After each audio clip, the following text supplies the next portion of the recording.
Pak Hasan kemudian muncul sejak awal sebenarnya keterlibatan pemerintah Indonesia untuk masuk BOP, Board of Peace itu sudah mendapat kritik. Tetapi kemudian sedikit banyak ada penjelasan bahwa ini adalah pilihan yang tersisa. Oke, fine, understood.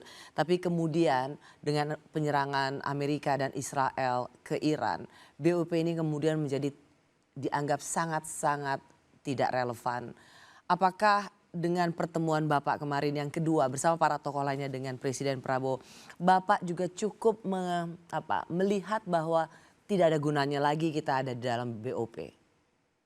Satu, potensi gunanya kelihatan menyusut.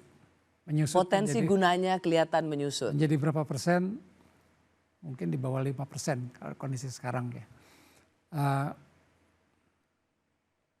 Sebab dua aktor utama yang berperan penting dalam upaya pemulihan Gaza adalah Trump sebagai ketua dan Netanyahu sebagai anggota. Dua itu kan troublemaker-nya. Jadi itu satu.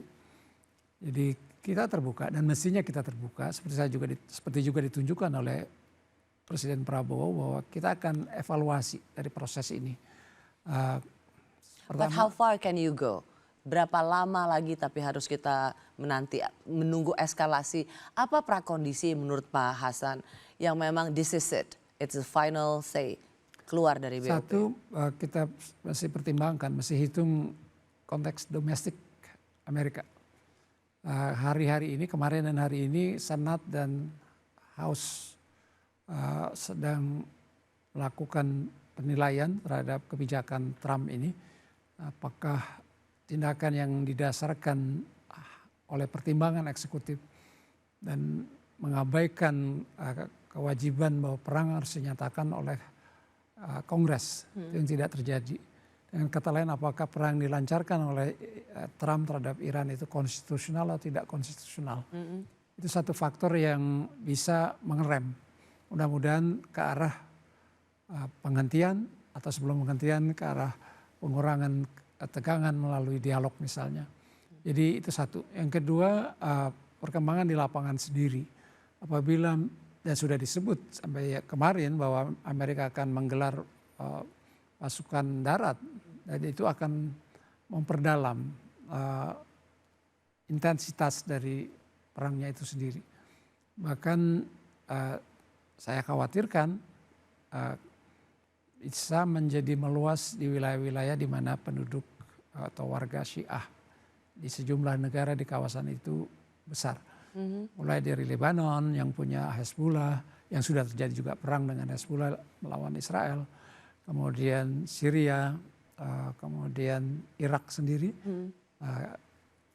kemudian Iran, Bahrain yang 70% penduduknya Syiah, Yemen yang dikuasai oleh juga Houthi yang Syiah. Mudah-mudahan sentimen keagamaan ini tidak menjadi contributing factor dalam membuat perang itu meluas dan menjadi lebih intensify.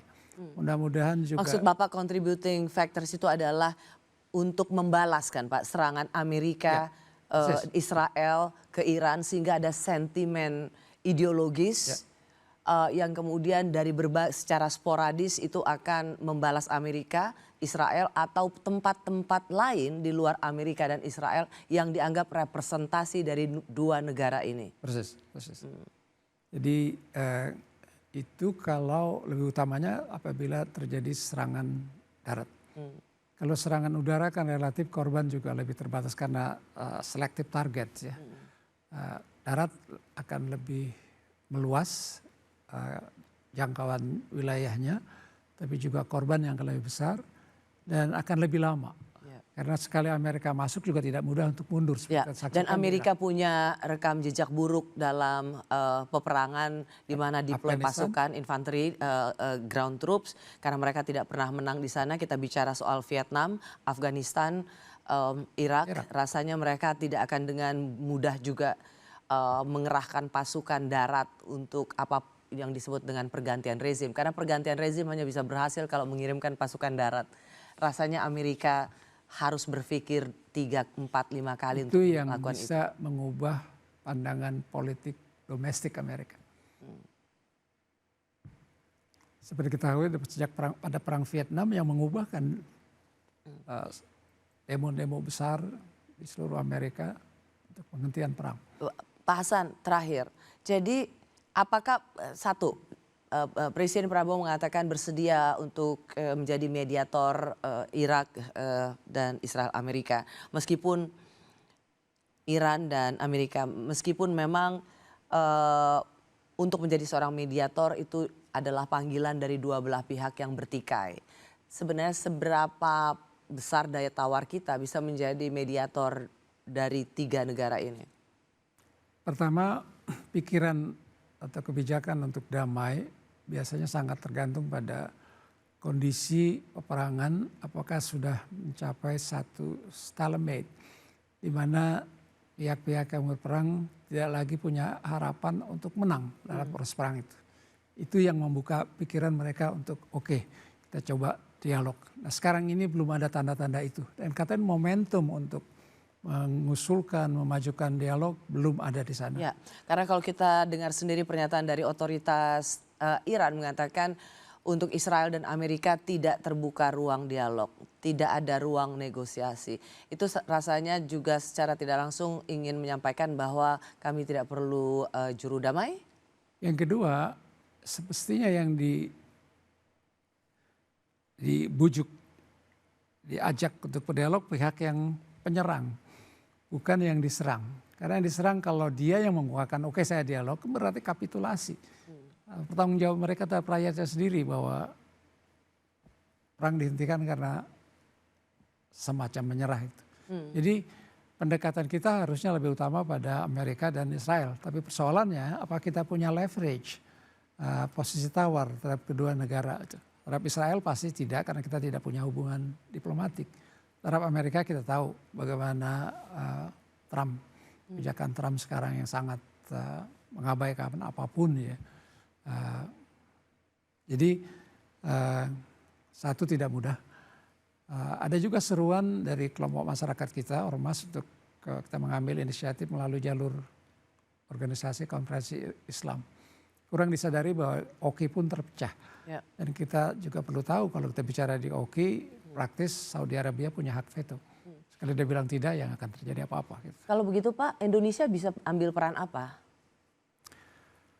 Peran bersama negara-negara lain yang tidak menghendaki perang terjadi dan terjadi berkepanjangan untuk menggalang suara.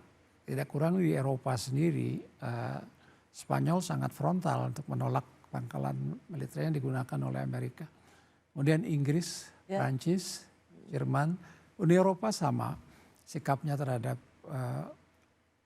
tindakan agresi militer Amerika dan Israel. Tapi juga China dan Rusia. Jadi dengan kata lain suara bersama itu juga diperlukan. Dan di situ mungkin kita bisa berperang karena praktis kita punya hubungan baik dengan semua. Gitu. Jadi tapi tidak serta-merta segera untuk berperan mendamaikan mereka. Gitu. Jadi terminologinya bukan mendamaikan karena yang keinginan perdamaian itu hanya bisa terjadi kalau Israel dan Amerika berhenti agresi terhadap Iran. Tetapi menyerukan bahwa dua negara ini berhenti untuk melakukan serangan. Gitu kan Pak? Ya. Jadi bahasanya adalah bagaimana bersama-sama negara lain Indonesia terlibat aktif untuk mengatakan pada Amerika dan Israel stop doing this. Menurut saya itu yang lebih realistik bisa dilakukan. Karena terhadap banyak pandangan yang sama di dunia, termasuk yang kawasan yang dulu sekutunya Amerika. Baik, terima kasih Pak Hasan Wirayuda.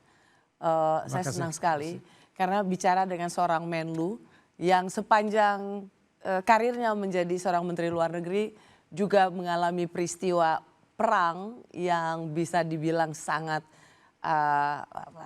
betul-betul menjadi sejarah bagaimana bom WTC dan kemudian New York tidak lagi sama seperti biasa. Kemudian ada soal Al-Qaeda dan ISIS. Terima kasih Pak Hasan Wirayuda. Terima kasih banyak atas sungguh kesempatan. Sebuah perspektif yang luar biasa.